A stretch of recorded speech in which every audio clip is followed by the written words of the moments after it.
Well, hello. Today we're going to talk about a new card that I made, and it's so clever. I'm just going to love it. This is what I call my Magical Marquee card, and I was inspired by a similar card I saw in a book called Susan's Journal of Paper Engineering Secrets by Susan Cobb. And when I started playing with the design, I decided it just was not suitable for heavier cardstock such as Stampin' Up carries, and so I decided to make a better one, and so this is my version, and you're gonna love it. When you open it up, the curtains open up and reveal behind the proscenium the stage, and it's a perfect place for putting a small stamped image or a greeting. So I'm going to show you how to make this very basic card. Now you can look at a list of the materials and tools you're going to need and how to prepare them.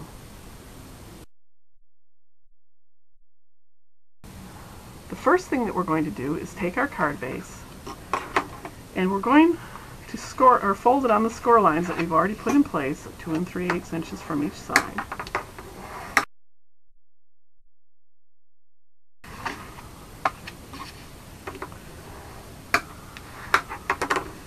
And that creates what's called a gatefold card. Now, in order to get the opening, I'm going to use Jan Tink's fabulous punch trick. Aren't you just glad that you know me? I'm just really. Okay, we're going to put this beautiful post-it note that I've already punched out, and what I did was I took some scrap cardstock, I put a post-it note on there, and I punched it out with a scallop circle punch, making sure to get the sticky stuff on the back of the post-it that I'm punching out. And I did the same thing with the 1 3/8 inch circle punch, that we're going to use that later. But in the meantime, I've lined this up so that the two indentations on two opposite sides of the scallop circle are on the line where the two sides of the card front meet. And I'm going to open this up, and I made sure that all the sticky was on one side. I'm going to take my scallop circle punch and turn it upside down. I'm going to carefully slide it over. I'm going to line up that post-it note right in the window. And I'm going to punch. Now I'm going to take this off. And I'm going to, I always want to do that just like Julia Child. I'm going to line this up so that the sticky is on the opposite side this time, and that the post-it lines up with the previously punched part I did before.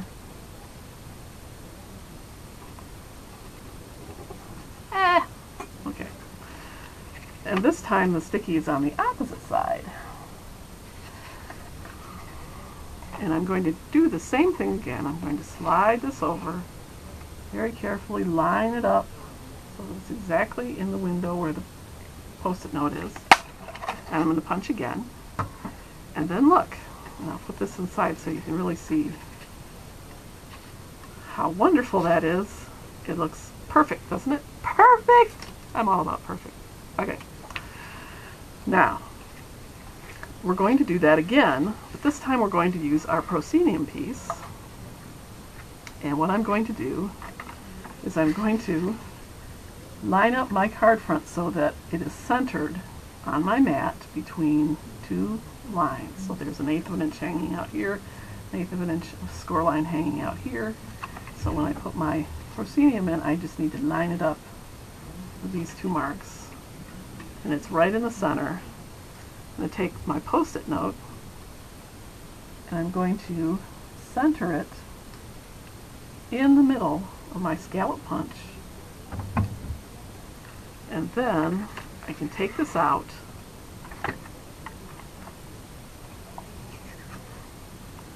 and I can do the same trick again.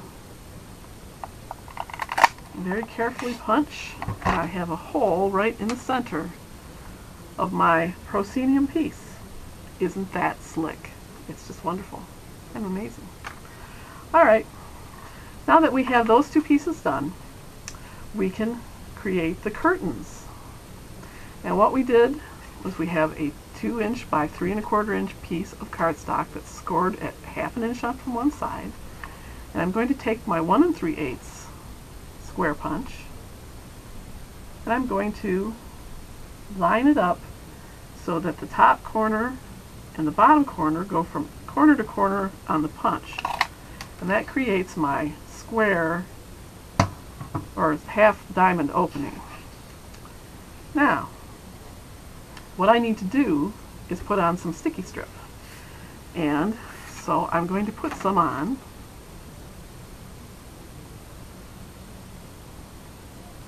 Yeah, it's always fun to find the ends of this when you're on camera. Oh yeah, people watching you. Oh, this is lovely. Okay, I'm going to apply sticky strip right along the score line of my curtain. And I've already done that to the other curtain, and I've already done it to the back of this proscenium piece. Top and bottom. Alright, now I'm going to line these up with the sticky strip side up, basically where the window is going to be.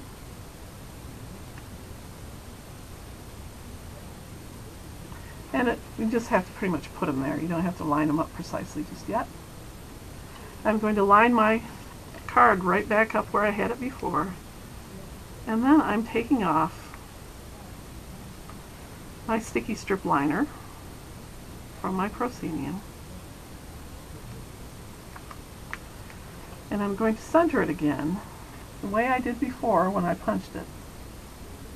Right between these lines where it's going to go. And I'm sticking it down. And obviously my cardstock wasn't cut quite the same, but this is just a sample. No need to get all verklempt. I'm going to make sure these are right on top of each other, and I'm going to line up my two edges of my curtains with the two score lines on either side, making sure that the point of this overlap here is centered in the window, you know, from the top and the bottom, not from side to side. And I'm going to peel off the sticky strip on that side. I'm going to burnish it down, and I'm going to peel off, sounds like I'm making rice, the sticky strip on this side, and I'm going to burnish it down. And since I screwed that one up, I'll just show you this one. And that's how it's supposed to look, because obviously my cardstock was not cut right for that second piece. But isn't that beautiful? Looks like it's breathing. It's scary. Well, perhaps you'd like to see some samples of ones I've done myself. I did this set with a set buzzing by, and I cut some mats to go on the top to decorate it and stamped it. I would recommend that when you cut mats to decorate the top of this card, that you cut them pieces bigger than you need them, so that when you cut circles in it, if you have as much trouble as I do centering holes on a circle scissor or any other circle cutting device, you'll have a little bit extra to play with, and you can trim it down to fit. There's the bee. Isn't it cute? So stinking cute. Alright. And here's another one that I did with a slightly different design. I decided I wanted to see if I could make one with a bigger opening. And this set is Season of Simple Grace. Let me open it up and see it inside. Oh, it's gorgeous. I'm going to close it. This one closes a little more difficultly. There you go. And that is my Magical Marquee card. And I hope you make one yourself. And if you do, oops, that's a bad one. Link it up in my comments so that we can all see what you did with it. Thank you.